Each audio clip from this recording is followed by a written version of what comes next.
자, 안녕하세요. 우리 주말반 시청자 여러분. 오늘 처음 법인세 시작할 차례네요. 그래서 노랭이 그 기본서 꼭 이제 구비하시고요. 그쵸? 두 번째가 객관식 책법. 저는 이제 좀 무거워서 좀 이렇게 처를 했는데 어쨌든 객관세법. 그래서 항상 기본반 때부터 문제를 친숙해지고 문제를 풀고 그쵸? 공부 방향성을 잡는 게 굉장히 중요해요. 특히 법인세는 거의 이제 세무사 수험생의 포기의 거의 원인의 첫 제공자예요. 첫 제공자. 그만큼 이제 악명 높은 세목이고 수험생이 이제 법인세를 잘하기까지의 좀 과정이 험난해요. 근데 다행히도 나중에 좀 해보면 오히려 소득세보다 법인세가 낫다 이런 분들이 많은 게 소득세는 좀 암기를 계속 해야 되는 측면이 있어서 시간이 지나도 이렇게 막 엄청 잘한다는 느낌이 잘 안 들어요. 또 까먹어서 틀려가지고. 원미스는 좀 그런 게 아니라 좀 논리와 시스템 구조 같은 걸 이해하면서 좀 회계의 기초 지식 이런 토대가 바탕이 되면 한번 정리해 놓으면 거의 까먹지 않아요. 잘. 좀 까먹어요. 좀 까먹는데 아예 막 까먹진 않아요. 그래서 이제 안정적이에요. 좀 점수가. 근데 그 과정까지가 좀 험난해요. 근데 이 법인세가 이제 왜 이제 일단 중요하냐? 법인세의 중요도는 우리 당연히 시험이니까 시험에 맞게 설명드리면 1차에 기본적으로 이제 10문제가 출제가 돼요. 10문제가. 근데 이게 계산형이 5개 포함이에요. 그래서 사실 몇몇 어떤 주말반 특성상 뭔가 주말밖에 수업을 하지 않고 이제 시간에 제약이 있다 보니까 이제 법인세를 안 하고 이제 시험에 들어가는 또 그런 수험생이 굉장히 좀 만연하고 또 그래도 실제로 합격하는 분이 꽤 생겨요.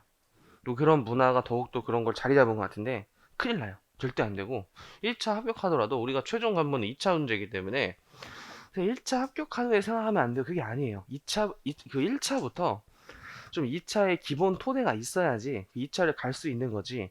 우리가 갑자기 초등학교, 중학교 안 들어가고 고등학교로 들어가는 게 바람직하지 않잖아요. 그런 느낌이에요. 그런 느낌. 그래서 이게 토석이 있어야지만 이제 2차 가서 버텨낼 수 있어요. 이것도 잘한다도 아니라 버텨낼 수 있는 거야, 진짜. 특히 이제 법인세는 우리 회계학 2부라고 하는 세무회계, 보통 이제 수험계에서는 세무회계라고 부르잖아요. 이게 대개는 과락률이 가장 높았단 말이에요. 역대 통계적으로. 거기서 일단 50점이 나와버려요. 그러니까 이거를 뒤늦게 할래 할 수가 없는 게 2차에서 또 새로 배우는 세법학이 있고 또 세법학에서 아예 1차 때 안 배웠던 상증세, 지방세, 개별소비세, 조세특례자부 그걸 해야 돼요. 일단 처음 배우는 걸 또 해야 돼. 우리 항상 행수법 제정학 혹시 지금 해본 분들은 알 거야. 행수법 쉽다면서요. 저 어려워요.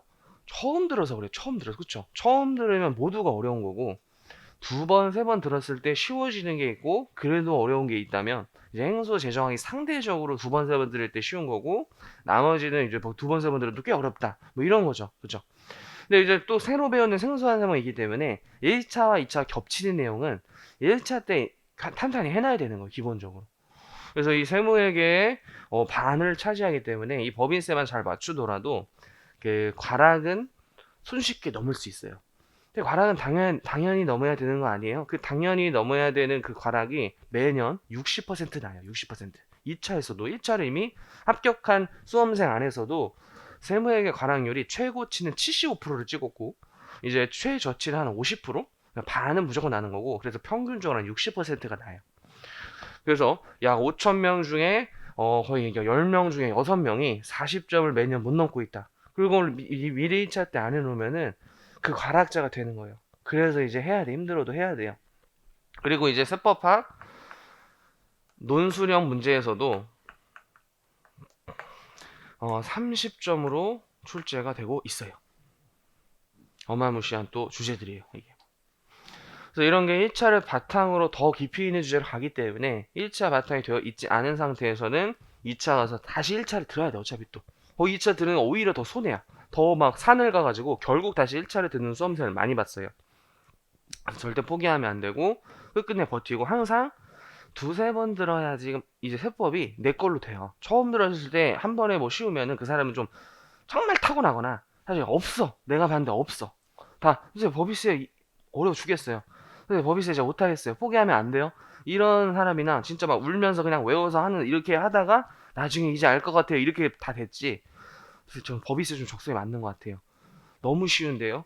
못 봤어요. 저도 못 봤어요. 저도 울면서 공부했어요. 법인세 공부 때 울면서. 그래서 법인세를 잘해야 된다. 우리 법인세를 잘해야 된다. 법인세를 포기하면 안 된다. 진짜 100번을 강조해도 이제 소용없는 내용이에요. 그래서 이제 좀 주말반 시간이 또 타이트하기 때문에 주말반은 좀 타이트하게 좀 진도를 빼야 돼요. 그래서 간략하게 법인세 중요도를 설명드리고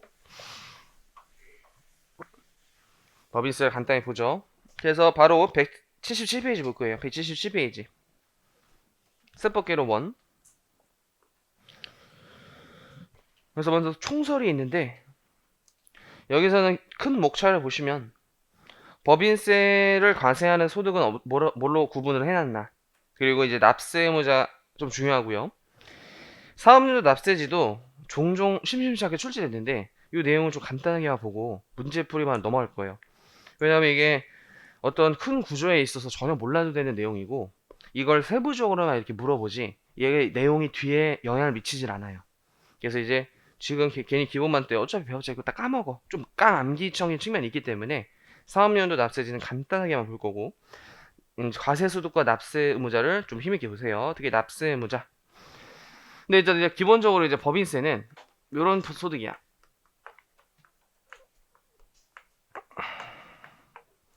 법인 소득세예요. 법인 소득세. 그리고 이제 개인은 개인이 생략된 거지.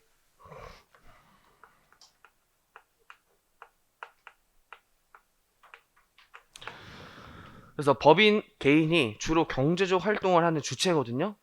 근데 법인도 잘 생각해 보면 인간이 모인 집합체예요. 인간이 모인 집합체.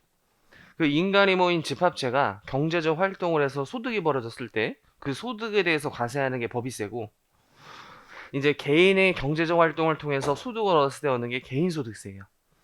그래서 이거를 영어로는 인컴 텍스라고 하는데 어쨌든 소득세라는 측면에서 유사점도 있지만 개인과 법인의 특성상 차이점이 훨씬 많아요. 일단 우리 배운 소득세 우리 기본반에서 배웠으니까 일단 소득세의 과세 방식은 열거주의로 가자. 심지어 이 열거된 소득을 소득 특성별로 원천에 따라 구분하자. 소득 원천설에 입각했죠. 그래서 이런 열거된 소득의 기본 대전제는 개인의 사적 영역, 어떤 모든 생활 영역을 정부가 포착해서 다 과세하자. 그렇게 하면 안 되기 때문에 우리는 법에 열거한 소득을 과세해서 재정 수입에 조달하겠다. 이렇게 약간 짜져 있는 시스템이고, 로직이. 법인은 어차피 개인이 뭔가 모여서 좀 더 큰 자본이 모여서 좀 더 큰 사업을 하는 게 낫지 않을까? 또 여러 형태의 세제 혜택도 있지 않을까? 라는 측면에서 이제 법인세를 만들고, 법인의 어떤 소득은 사회의 영역이 없는 포괄주의로서 과세를 해요. 이거는 법인의 사적 영역을 존중할 필요가 없는 거예요. 왜? 법인은 어떤 무형의 어떤 존재니까, 이게. 그쵸? 인간이 아니라 인간이 만든 모임이지 이게 법인의 어떤 감정인의 동물이 아니잖아요.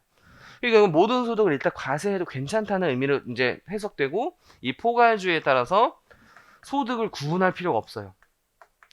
순자산 증가설이라는 태도를 입각해서 기본적으로 이자건 배당이건 법인의 사업 활동에서 얻은 소득이건 싹 다 법인세야. 그냥 법인 소득이야. 그냥 법인 소득. 소득세처럼 뭔가 원천별로 구분할 필요가 없는 거예요. 어차피 저 법인 소득은 누구 거야? 인간들 거야. 인간들한테 흘러 들어갈 어떤 그냥 구조예요. 그죠?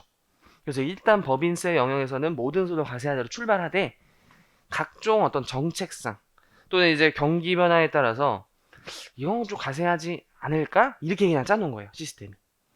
그래서 일단 출발점이 완전히 좀 달라요. 그쵸? 출발점이 좀 완전히 다르고, 또 기본적으로 어떤 생각이 있어야 되냐면,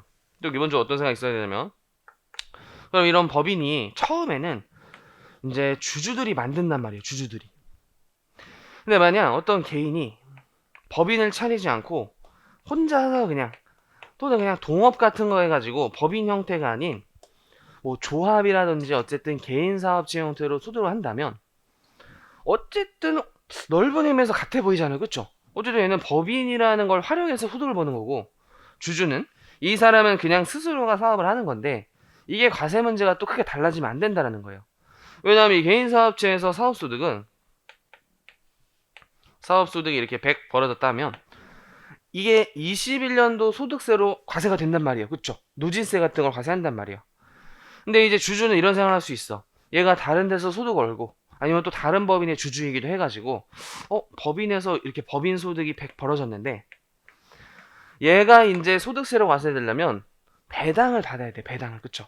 그래야지만 이 주주의 배당 소득으로서 이 소득 원천 세례에 의한 배당 소득이 과세가 되는 건데 만약 이렇게 배당을 하지 않는다면요. 배당은 우리 의무가 아니잖아. 배당 안 해도 되는 거잖아요. 그래서 배당을 하지 않으면 법인의 주주의 돈이 쌓여 있는 거죠. 이렇게 법인의 주주 돈이 쌓여 있는 거잖아요. 그럼 이제 이 주주는 분명히 자기의 소득이 좀 실현됐음에도 불구하고 과세가 되지 않는 스스로가 어떻게 보면 과세 시점을 늦추는 문제가 발생해요. 그래서 이런 입법 목적에서도 법인세를 과세해야 할 필요가 있다는 거예요. 법인세를 과세할 필요가. 그럼 이제 법인이란 형태를 악용해서 주주 소득을 계속 법인 내부에 쌓아두는 그런 또 문제가 발생할 수 있어요. 그래서 어떻게 보면 법인세를 좀 한 단어로 직관적으로 표현하면 이런 거예요. 법인세는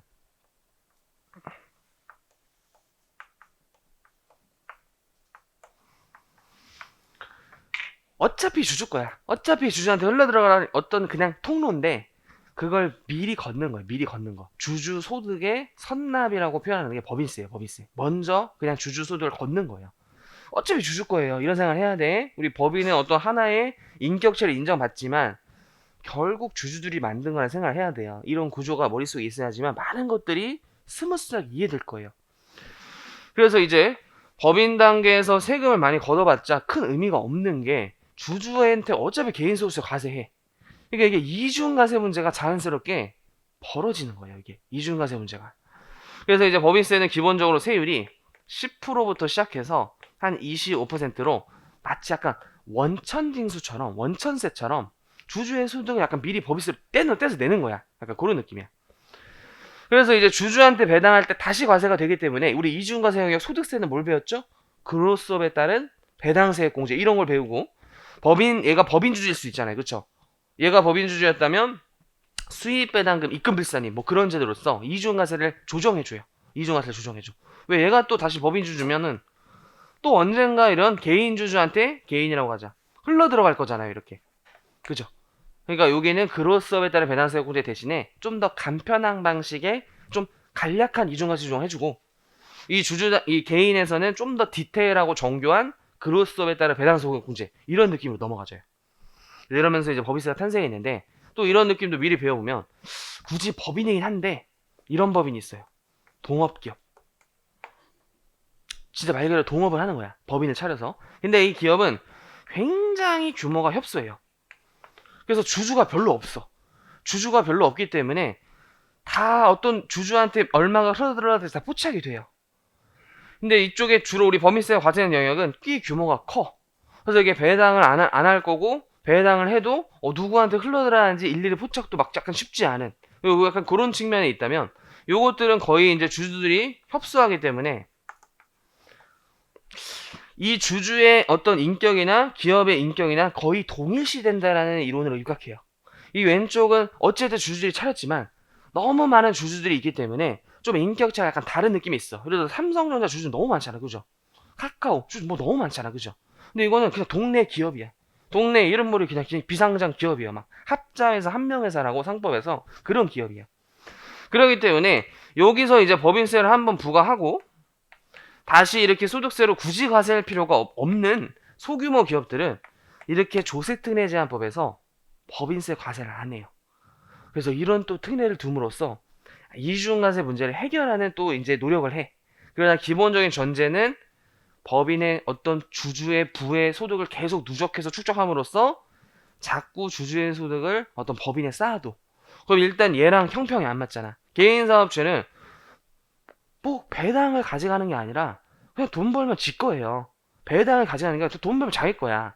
이거는 그냥 무조건 과세돼. 그냥 돈 벌자마자 바로 과세야. 21년도 바로 과세야. 이거는 배당해야 과세돼. 배당을 받지 않을까?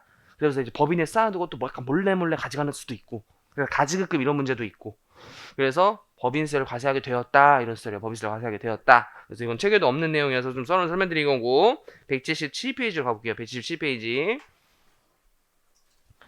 그래서 법인세 과세소득 첫 번째 법인세는 법인이 얻은 소득에 대해서 그 법인에게 부과되는 조세예요. 그래서 본래 인컴 텍스는 법인 소득세, 개인 소득세로 나눠지는데 참고로 여러 또 국가에서는 특히 미국 세법은 소득세라고 해서 법인 개인의 소득세법이 같이 규정되어 있어요. 어쨌든 인컴 텍스라는 공통점이 같잖아요. 그래서 법인 편 이렇게 찾아가는 거고 개인 편 이렇게 찾아가는 건데 우리나라는 참고로 법인세법, 소득세법을 달리 규정했어요. 그래서 개인 소득세만을 소득세라고 하고 법인 소득세는 단순히 법인세라고 부르고 있어요. 이것도 좀 친절하게 개인 소득세법 해주지, 법인 소득세법 해주지. 용어가 좀 그래. 어쨌든 이러한 법인세 과세소득은 네 가지 소득으로 구분짓긴 해요. 근데 이거 소득 원천설이라 오해하면 안 돼. 소득 원천설이 아닌데 일단 네 가지 소득으로 구분해서 과세를 할 거예요. 그래서 이거는 오늘 나눠드린 프린터 간단히 보시면 이게 필기노트 정도로 생각하라 그랬죠. 그쵸? 약간 그림 같은 거 막 칠판에 다 쓰면 시간도 너무 많이 들고 막 필기 따라가느라 수업 못 들으니까 필기 많은 것들은 이렇게 좀 이제 나눠드릴 거예요.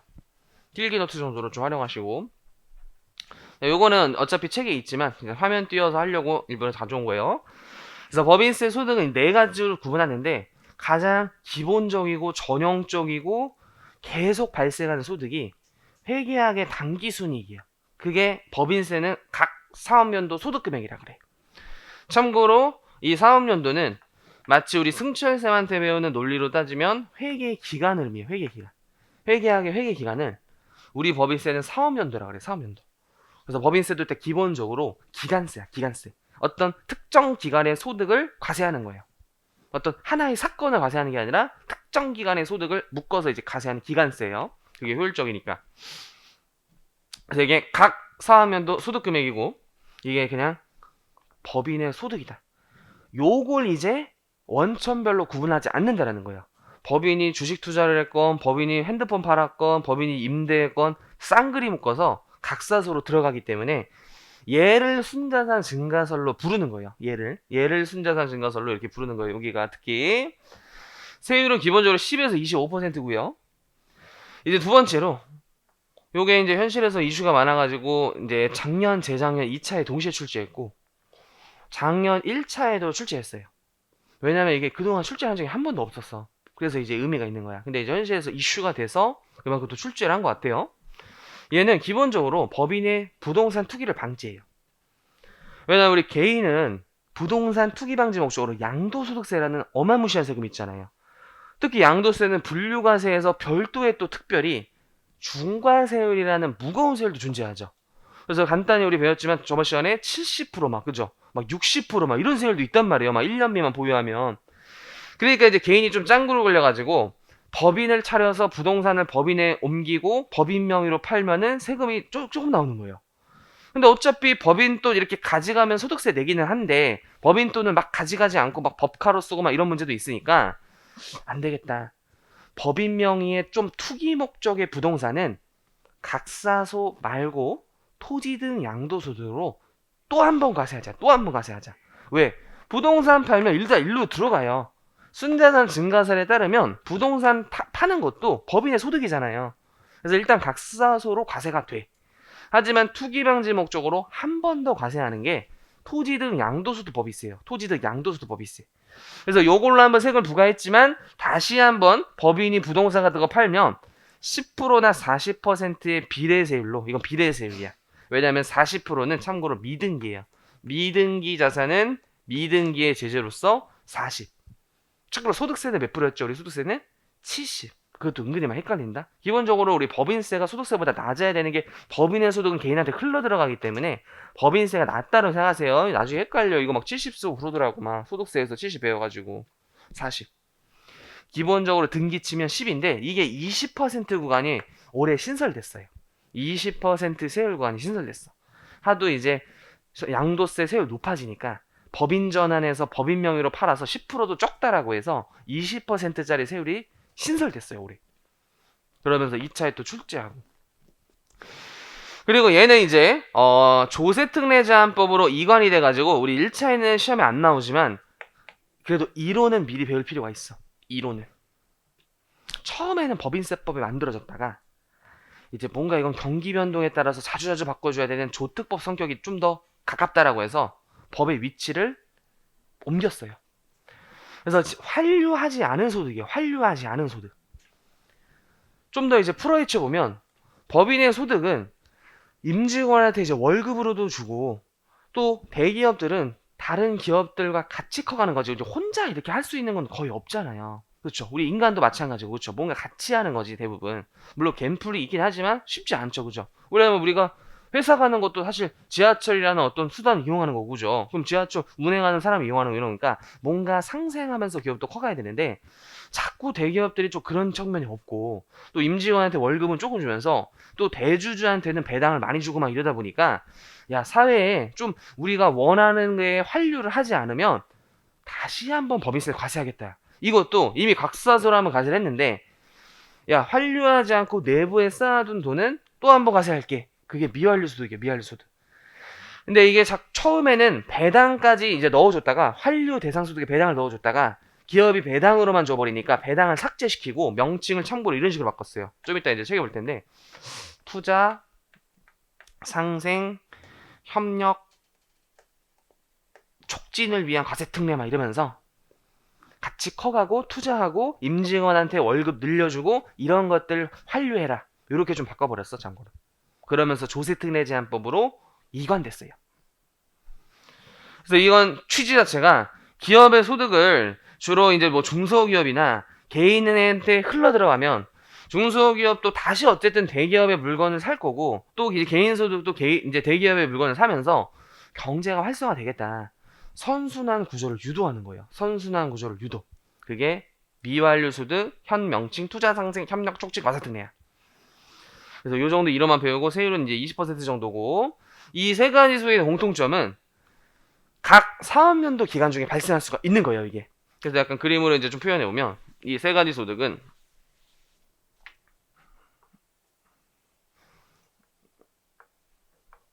예를 들어 이거를 21년도라고 하고 22년도라고 한다면 보통 법인의 사업연도 1년이야. 현실에서도 대부분. 물론 1년이 안 되게 짤 수도 있지만 현실적으로 대부분 1년이기 때문에 그런 과정 속에서 요런 21년 소득, 22년 소득을 묶어서 법인세를 내야 돼. 근데 언제까지 내냐면 이게 좀 생략되어 있는 게 사업연도 종료일이에요. 사업연도 종료일이 속한 달의 말일부터 3개월 내에 납부가 되어 있어요. 그래서 보통 이제 12월 31일에 끝나기 때문에 3개월 뒤가 3월달이죠. 이렇게 3월달. 3월 30일 이렇게 하자. 그래서 3월달이 법인세 신고 기간이 되는 거예요. 3월달이. 그래서 이때 각사소 내야 될 수도 있고 토지 등 양도소득 내야 될 수도 있고 또 미완료가 이제 너무 이제 머릿속에 각인됐네. 아무튼 이렇게 세 가지 소득이 기중에 세금을 내야 될 수 있는 거예요. 이것도 사실 결손 뜨면 세금이 안 나올 거고 부동산 안 팔면 세금 안 나올 거고 이것도 이제 대기업들만 주로 내기 때문에 뭐 중소기업체는 안 내요. 그렇기 때문에 이런 것들이 이제 낼 수도 있다. 이 정도 표현을 한 거고 마지막에 이제 법인이 해산하는 과정에서 그동안 남아있던 자산을 팔아요. 왜? 주주한테 이제 나눠줘야 되니까. 법인 남은 재산을 국가가 가져가는 게 아니라 기본적으로 주주한테 다시 분배를 해줘야 되기 때문에 법인이 마지막에 갖고 있었던 재고, 건물, 토지 이런 거 다 팔고 현금이 들어오면 그 처분 과정에서 소득이 실현돼요. 그렇잖아. 왜냐면 자산 가치는 대부분 이렇게 올라가니까. 이렇게 쭉 올라가니까. 그래서 이때 예를 들어 청산을 했다면 청산 과정에서 그동안 과세 안 됐던 소득이 실현돼요. 그게 건물, 토지 이런 거 팔면서 현금화 시킬 때 실현됐다는 거야. 그래서 이 청산 과정에 생긴 소득을 청산 소득이라고 하고 얘는 청산할 때만 발생할 수 있는 소득이에요. 그래서 보통 기중에 이제 발생하지 않고 청산하는 과정에서만 과세한다. 그래서 이런 걸 좀 어렵게 표현하면 각사소를 보완하는 정산 절차다라고 해요. 왜냐면 또 각사소에 누락된 부분이 있을 수 있어. 아무래도 법인세도 인간이 하다 보니까 그런 것도 청산 과정에서 다시 정산하기도 하고 이런 쭉 자산가치 보유분 상승했는데 안 팔고 있다가 청산 과정에서 팔면서 실현되니까 그거를 다른 나라는 또 이제 각사소로 내는 범위도 있는데 우리나라는 청산소득법인세로 별도로 좀 과세를 하는 측면이 있어요. 그래서 이 총 4가지 소득이 법인세 과세 소득이에요. 근데 거의 법인세 내내, 특히 요 주말 우리 심화반에서는 각사소를 거의 90% 배울 거야. 왜냐면 시험 문제도 이게 90%야. 각사소 구하는 게 90%예요. 토지 등 양도소득은 2시간이면 배워요. 2시간이면. 미완료소득은 2차 때 배워요. 청산소득은 거의 1차에 잘 안 나오는데 이것도 한 4시간이면 배워. 주구장창 저 각사소 구하는 걸 배워야 돼. 주구장창. 겁나 빡세요 저게. 그래서 저게 핵심이다. 그래서 내용을 이제 보시면 177 두 번째 문단 여기서 이렇게 나오고 있죠. 일단 각사소는 법인의 각 사업연도 입금 오늘 배울 텐데 일단 수익으로 생각해. 회계학에서 수익을 법인세법은 입금이라고 해요. 입금. 용어 굉장히 생소하고. 또 송금 총액은 회계학에서 비용이라 생각해. 비용. 그래서 수익에서 비용 일단 이렇게 생각하세요. 그래서 수익에서 비용을 공제한 금액을 말한다. 얘는 매 사업연도에 얻은 법인의 이윤. 그리고 가장 스탠다드하고 기본적이고 전형적인 소득이나. 두 번째 토지 등 양도소득은 법인이 주로 투기성 있는 토지 등을 괄호에 이런 것도 나오죠. 주택, 별장 이런 거 법인이 쓸데없이 갖고 있는 주택. 법인이 왜 주택이 필요해? 물론 임직원의 어떤 사원들이 복지주택으로 갖고 있고 이런 것들은 당연히 제외시켜주고 정말 쓸데없이 갖고 있는 뭐 오피스텔, 정말 쓸데 갖고 있는 별장 뭐 이런 것들은 양도할 때 다시 한번 토지 등 양도소로 세금을 내야 돼요. 취지가 나와있지 부동산 투기 방지야. 법인을 활용해서 부동산을 투기하는 거 방지한다. 그래서 이런 표현 되게 좋아. 각 사업연도 소득에 대한 법인세에 추가하여 과세한다 해서 이중과세예요. 오히려 이거 이중과세 방지가 아니라 이중과세를 하는 거야. 그래서 애초에 사지 말아라. 너 팔 때 세금 많이 낸다. 이런 거예요. 그다음 미완료 소득은 자기 자본 500을 초과한다라는 게 대기업이에요. 대기업. 그래서 중소기업 제외. 또는 상호 출자 제한 기업 집단이라서 서로서로의 어떤 과점 형태에 있는 기업들 그런 법인이 기업의 소득을 좀 우리가 다는 안 바라고 한 몇 퍼센트 정도는 좀 재투자하고 아니면 좀 임직원들 임금 올려주고 사회에 좀 환류 좀 해라. 환류하지 않으면 다시 과세하겠다라는 미완료 소득. 그래서 이는 기업 소득이 가계 소득으로 흘러들어가는 선순환 구조를 유도하는 세금이다. 이렇게 나와 있고요. 문단이 바뀌니까 뭔가의 성질이 다른 청산소득이 나오는 거지. 왜냐면 청산하는 과정에서 별도로 나오는 거니까. 한편 청산소득은 해산인데 우리 합병 분할해산은 별도의 합병 분할 시 과세 특례가 따로 있어. 얘는 청산소득 법인세에서 빠졌어. 합병 분할 과세 특례가 따로 있어. 그래서 제외야 제외. 그래서 소멸할 때 자녀재산가액이 자기자본을 초기화한다. 지금은 좀 이해하기 쉽지 않을 거예요. 그래서 청산소득을 배울 거고 이는 각 사업연도 과세되지 못한 나머지 부분을 이제 누락된 부분 이런 게 가치 상승분으로 구성된 것이다. 마지막에 이런 것만 체크해. 정산한다. 정산. 넘어가서 표로 정리가 잘 되어 있다. 그래서 지금은 과세표준 어차피 이건 뒤에서 쭉 배우고 다시 보는 내용이고요. 세율 정도는 좀 기억하세요. 특히 각사소 세율, 토지 등 양도 이런 거 미리 좀 보면 좋을 거야. 그래서 10에서 25%예요. 근데 보면 소득세보다 좀 누진율이 굉장히 약하죠. 왜냐면 2억까지 10%인데 갑자기 200억까지 2억 초과분이 20%고 200억까지 20%인 거야. 그죠? 200억 초과가 20이니까 거의 20% 같은 느낌이 들죠. 그죠? 약간. 그죠? 10%는 한 2억이야. 정말 소규모 기업 같고 200억까지 다 20%잖아요. 그죠? 왜냐면 소득세는 막 1206% 막 또 막 15% 24 굉장히 촘촘히 짜여 있었잖아요. 그 구간이. 어차피 주주한테 흘러 들어갈 그런 구조여서 그래요. 그리고 최고로 3천억 초과 25도 생긴 지 얼마 안 됐어. 생긴 지 얼마 안 됐어. 그리고 토지난도 10, 20, 40 이렇게 20이 생성됐고요. 미완료 20, 청산소득은 각사소랑 다를 이유가 없어요. 그냥 청산 과정에서 발생한 각사소 소득이야. 어떻게 보면. 그래서 10에서 25. 신고납부는 종료일이 속한 달의 말일부터 3개월 이내는 거고요. 청산소득은 자녀재산가액이 확정되어야지만 계산할 수 있기 때문에 그 확정일이 속한 달의 말일부터 3개월 이내에요. 일단. 그래서 간단하게 이런 4가지 소득을 배운다. 근데 각사소가 주파트예요. 주파트. 그러면서 오늘 이제 납세의무자 좀 배울 거예요. 납세의무자. 이것도 우리 조문을 좀 활용하면 이게 조문 원문이에요. 조문 원문. 조문 원문을 좀 보자. 제3조 납세의무자. 그래서 다음 각 호. 우리 호는 이런 거라 그랬죠? 1점, 2점. 이게 호고 동그라미는 1항이라 그랬죠. 1항. 그래서 1호의 범위는 법인세법에 따라 그 소득에 대한 법인세를 납부할 의무가 있다. 납세의무자예요.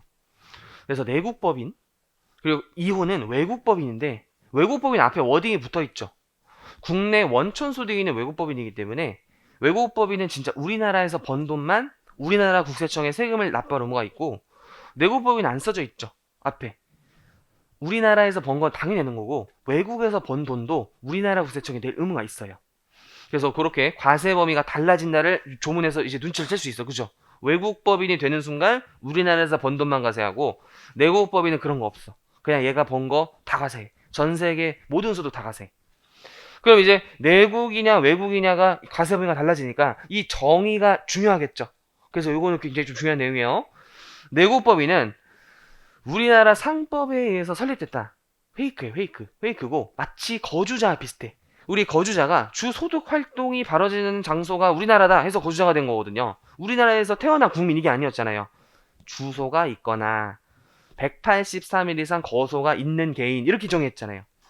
그거와 유사하게 본점 이거 영리법인의 주된 어떤 이제 소득이 실현된 장소고 주사무소는 비영리법인의 어떤 본점이에요. 그래서 사실 본점이랑 똑같은 개념이고 요 워딩은 중요해.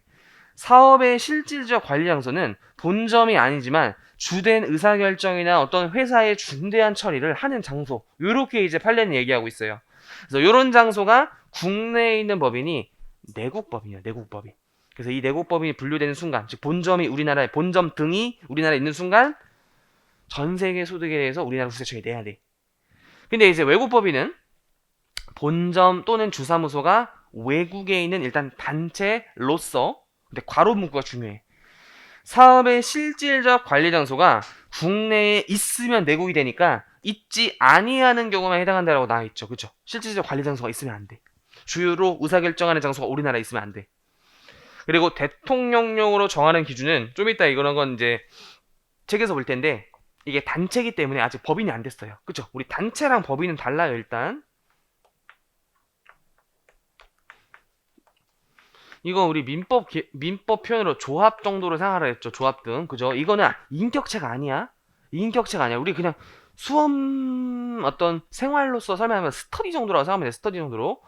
그래서 뭔가 출석 스터디도 있고 뭐 수업 들었다 스터디도 있고 엄청 다양한 스터디가 있어요. 여러분들 그건 좀 주말반은 활용하면 괜찮아. 근데 만나서 하는 건 비추야. 개인적으로. 뭐 그건 케바케인데 웬만하면 비추야. 이게 처음 한 3주까지는 되게 좋거든요. 3주까지는 만나서 막 이제 막 어색어색하게 저는 어디 살아요. 해커스 경영 다니고요. 뭐 이렇게 막 얘기하면서 막 동기부여 되는데 이게 그다음부터 좀 친해져. 일단 문제는 첫 번째 친해져. 원래 공감대 형성한 사람은 금방 친해지는 거다. 그죠? 세법 막 그지 같지 않아요? 우리 막 이준엽이 있는데 막 이러면서 막 굉장히 막 급격히 막 친해지면서 오늘 맥주 한잔 하실래요? 이러면서 이게 스터디인지 맥주 스터디인데 이렇게 막 흩어져 위험해. 근데 이제 저도 얼굴도 모르는 사람들과 스터디 많이 했는데 벌금이 있었어요. 벌금. 그래서 예를 들어 그런 스터디 있었어. 일단 7시 반까지 나오는 스터디 이런 것도 있었고 그거는 이제 막 지나가다 오면 가다 보기는 했어. 어쨌든 7시 반까지 어떤 특정 우리만 알 수 있는 위치에다가 그날 어떤 이게 당번이 이제 0단어를 써야 돼요. 그런 거를 이제 하기도 했었어. 안 그러면은 3,000원 이가 됐었어. 한 번. 굉장히 강력하게 했었어. 빠지지 않으려고. 근데 이제 돈이 일주일에 쌓여가지고 1등한테 몰아주겠어요. 한 번도 안 빠진 사람한테 몰아줘. 이제 2명 이상이면 N빵이야, N빵. 그럼 이제 스터디에 모은 돈은 누구 거야? 스터디 게 아니죠. 결국 스터디 원들 거잖아. 그게 마치 조합이야. 그게 마치 조합. 그건 조합이고. 법인은 일단 법인 거야. 법인에 돈이 있으면 일단 법인 거야. 주주한테 흘러 들어갈 거지. 일단은 법인 거예요. 법인 하나의 인격체로 인정을 받기 때문에 법인 거야. 완전히 달라요.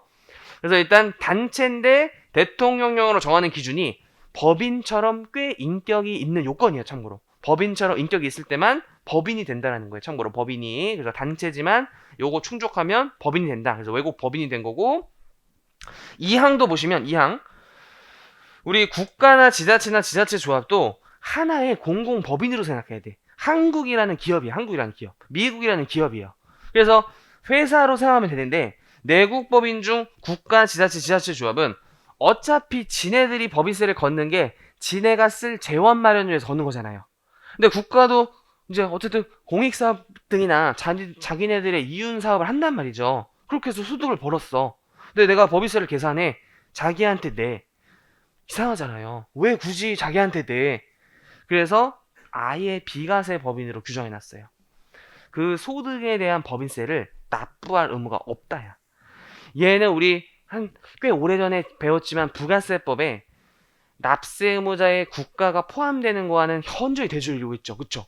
왜냐면 부가세는 간접세 논리로 소비자한테 걷는 소비세지만 얘는 소득세로서 국가가 번 돈 국가에 내야 된다? 이상한 거잖아. 말이 안 되잖아. 그래서 비과세 법인이에요. 비과세 법인은 필수 지문이에요. 굉장히 잘 나와요. 그리고 이 세 명은 삼총사를 생각하라 그랬죠? 그리고 이제 사망까지 한번 봐볼게요. 사망. 연결법인이라고 있어요. 연결법인. 또 파트너십이라고 해가지고 간단히 이거 설명드리면 일단 다른 회사를 100% 지배하고 있어야 되는데 그 100% 지배하는 법인이 연결 모법인이야. 원결 모법인. 이렇게 100% 지배 당하는 법인이 연결 자법인이에요. 연결 자법인. 이렇게 100% 지배해야 돼. 여기 요건은. 그럼 이거는 경제적 실체가 사실 하나하나 다름없지만 법률적으로는 요 A, 요 B가 다른 거야. 법률적으로는 다른 건데 내면의 실질적으로는 같은 거잖아요. 그죠? 그래서 연결법인은 이제 본인이 신청해야 돼. 이렇게 100% 지배해도 연결법인 신청 안 하면 연결법인이 아니에요. 이렇게 신청해서 승인 떨어지면 어떻게 계산할 수 있냐면 A법인, B법인의 소득을 각각 계산한 다음에 다시 합쳐야 돼. 왜? 합쳐서 뿌려야 될 어떤 소득들의 혜택을 받을 수 있어요. 일단 가장 이제 크나큰 혜택은 2월 결손금을 가져갈 수 있어. 여기서 이제 결손금 뜬 거 얘는 플러스 됐어. 얘는 예를 들어 50 마이너스야. 원래 연결법인 신청 못하면 각각의 법인이니까 이거 2월 결손 당연히 못 가요. 이거는 그냥 A법인 소득이건 그냥 B법인의 결손금에서 얘 2월 결손금으로 가는 거야. 근데 연결법인이 이제 결손금 가져와서 공제할 수 있어요. 그리고 이럴 수도 있잖아. 우리 접대비라는 거 주로 기업들이 거래처와 좀 술 마시고 이런 비용인데 요것들을 또 한도 없으면은 너무나도 술 먹고 이러니까 한도 있잖아요. 얘는 이제 한도 초과가 나온 거야. 근데 얘는 한도 미달이 나왔어. 깔 수 있어. 이거를 이렇게 깔 수 있어. 이런 식으로 뭔가 하나로서 하나의 실체를 봐서 법인세를 다시 계산할 수 있는 구조가 연결법인이거든요. 그래서 이제 이런 조항도 둔 거야. 연결법인은 각 연결 사업연도 소득에 대한 법인세인데 괄호에 토지 등 양도소득, 이게 이제 미완료소득 개정 문구야. 투자 상세 협력 촉진을 위한 가세특례 적용한 포함 모두 연대 납세 의무가 있어요. 모법인과 자법인이 어차피 하나로서 경제적 실체로 하나로 계산하기 때문에 연대 납세 의무가 있어. A법인, B법인이 연대 납세 의무가 있다라는 거예요. 이게 연결 소득에 대한 세금에 대해서 그런 것까지 봤다. 근데 이제 요거 이제 쭉 볼게요. 쭉 이제 화면을 좀 볼게요. 쭉. 뭐지? 그래서 이제 법인의 납세의무자는 우리 일단 법인인데 법인의 형태를 여러 형태로 좀 쪼갤 수가 있어. 첫 번째, 본점이 어디 있는지에 따라서 이건 배웠죠. 내국이냐 이렇게 외국이냐로 쪼갤 수 있죠. 그래서 본점이 국내에 있거나 또는 뭐 주사무소가 국내에 있거나 아니면 본점이 외국에 있거나 주사무소가 외국에 있고 특정 기준에 충족하면 외국 법인이 돼요. 근데 요것도 뭐라 그랬지? 사업의 실질적 관리 장소도 유무를 따져봐야 돼. 이게 국내에 있냐 외국이냐 따져봐야 되고. 그래서 요거는 이제 참고 목적으로 보세요. 사업의 실질적 관리 장소. 왜냐면 조문 문구가 아닌데 꽤 중요한 개념이어서 아마 작년 세법학에서 이걸 물어봤을 거야. 5점으로. 사업의 실질적 관리 장소의 개념 물어봤을 거야. 그리고 구성원에게 법인이 번 돈을 분배하냐 분배하지 않냐에 따라서 다시 영리법인과 비영리법인으로 구분할 수 있어요. 그래서 주로 비영리법인은 학교나 병원 또는 뭐 장학재단 뭐 이런 정도로 생각하면 돼요. 뭐 종교단체 그런 것들은 뭔가의 공익 목적으로 설립된 것이지 뭐 이윤 추구 목적으로 설립된 법인이 아니에요. 그래서 이렇게 네 칸으로 구분할 수 있는데 이 구분하는 취지 자체가 이 법인 형태별 또 과세 범위가 달라져. 우리 여기는 배웠잖아. 얘는 국내 원천 소득이고 얘는 전 세계 소득이고 그죠? 영리법인은 이제 모든 소득이 되고요. 비영리법인은 어차피 국가가 세금을 거는 것 자체가 공익사업 수행이 주된 취지잖아요. 근데 국가를 대신해서 공익사업을 수행해줘. 막 장학금 주고, 막 병원 이제 의료 치료를 해주고, 막 학교에서 막 교육하고. 그렇기 때문에 비영리법인은 원칙적으로 과세할 이유가 없는 거예요. 그러나 비영리법인이 이걸 할 수 있어. 일명 수입사업이라고 불리는 공익사업이 아닌 그냥 영리법인처럼 예를 들어 휴대폰 팔거나 휴대폰가 너무 극단적이고 부동산 임대를 하거나 아니면 비영리법인도 우유 같은 거 만들거나 그럴 수 있지. 연세, 우유 이런 것도 있잖아요. 그죠? 또는 호텔업을 하거나 이런 영리사업을 수행해서 자신의 공익법인 재원에 충당을 할 수가 있어요. 근데 이 비영리법인이라고 무작정 모두 과세를 안 해버리면 이게 영리법인과의 과세 형평이 안 맞아요. 그래서 비영리법인은 순자산 증가세를 다시 예외야. 여기는 열거주의로 과세. 법에 열거된 수익사업에 한정해서 과세해요. 영리법인과의 형평 때문에 수익사업에 하나여 과세. 본인의 공익사업에서 번 소득은 과세 안 해요. 그래서 이것도 어떤 특례야. 이것도 한 문제풀이나 아예 2차 때 배워도 돼요. 비영리법인은 간단하게 이론만 배우고 저게 이제 계산하는 거 이거 좀 어려운 거 있거든요. 고유 목적 사업 준비금 그딴 건 이제 나중에 배울 거야. 그래서 이렇게 구분을 하는 취지는 법인 형태별로 소득의 범위가 다르다라는 데 있다라는 거예요. 다르다라는 데 있다. 그게 어떻게 다른지 정리한 게 또 다음 표야 이게. 요거는 이제 나중에 국기법을 배워야 되고 요거 이제 설명드렸고 요 표 요거는 이제 별표시 하나 치세요. 요건 별표시 하나 쳐놔. 사실 요거는 179페이지를 봐도 돼요. 그거랑 똑같아. 179페이지 봐도 돼.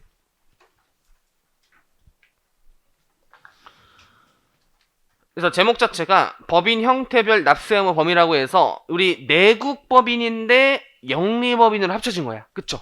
우리 아까 위에서 내국 영리, 내국 비영리, 외국 영리, 외국 비영리 이렇게 되겠지. 그래서 내국 영리, 내국 비영리, 외국 영리, 외국 비영리 이렇게 된 거예요. 지금. 그럼 우리 내국 법인자는 전 세계 소득에 대해서 과세한다 했잖아요. 그죠?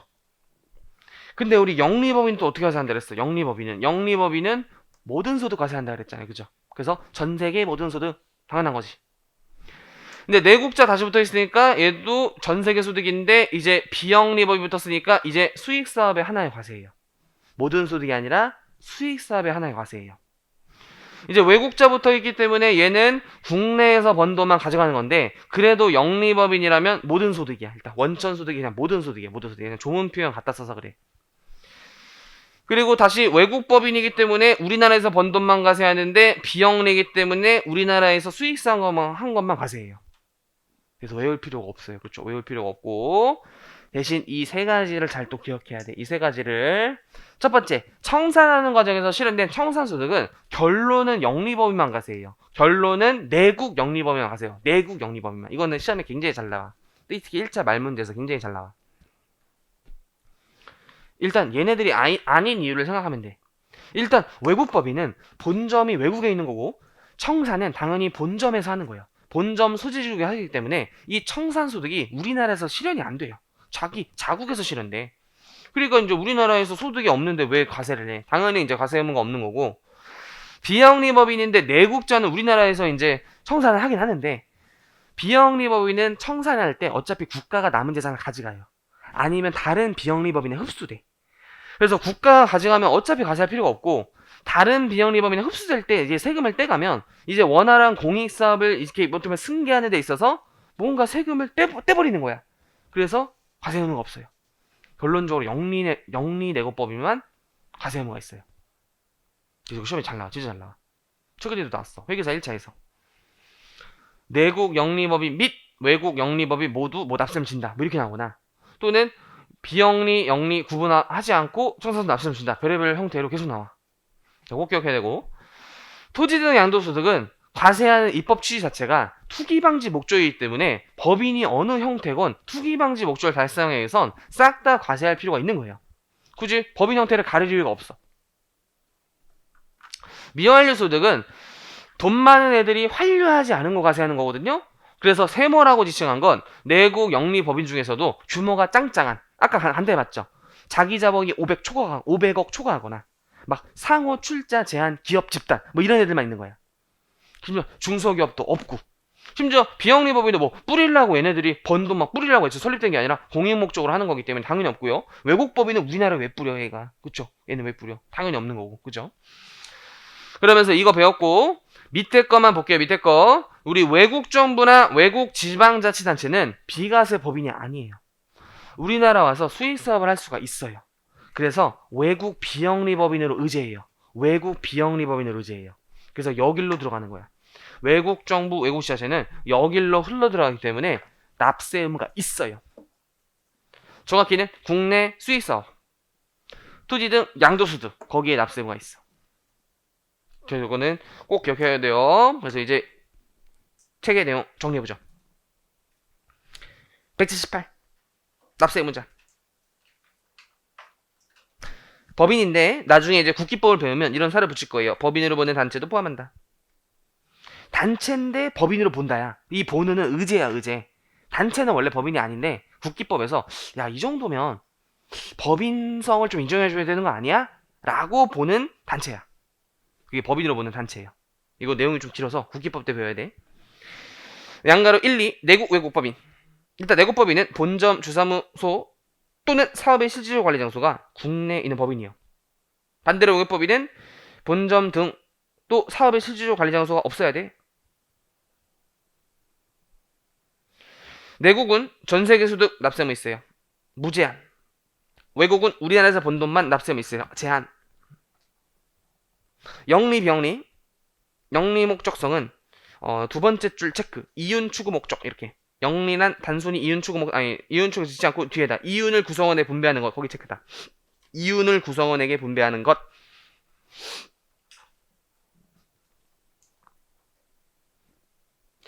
그래서 우리 비영리 법인도 수익 사업으로서 영리 사업을 경영할 수 있으나 그 이윤을 구성원한테 귀속시킬 수는 없어요. 뭐 주주한테 배당 이런 게 없다는 거지. 본인의 설립된 목적, 그게 고유 목적 사업이에요. 비영리 법인이 설립된 목적이 고유 목적 사업이에요. 예를 학교는 학술이겠지? 종교는 어떤 종교겠지? 그럼 목적에 사용해야 돼요. 이러한 영리법인의 모든 소득, 비영리법인의 수익 사업에 대해서만 납부할 의무가 있어서 결국 이 도표자가 정리된 거예요. 이거는 별표시 하나 쳐놓고. 그리고 수업 시간에 다 설명한 내용이 제도의 취지에 싹 다 나와 있어요. 두 개 꼭 보세요. 이런 것들을 잘 봐야지 시간이 지나도 잘 안 까먹어. 취지를 잘 기억해야 시간이 지나도 잘 안 까먹어요. 안 그러면 헷갈려. 무진장. 넘어가서. 그래서 사업연도와 납세지는 50분인가 지금? 시간이 좀 됐으니까 잠시 쉬었다가 할게요. 잠시 쉬었다가.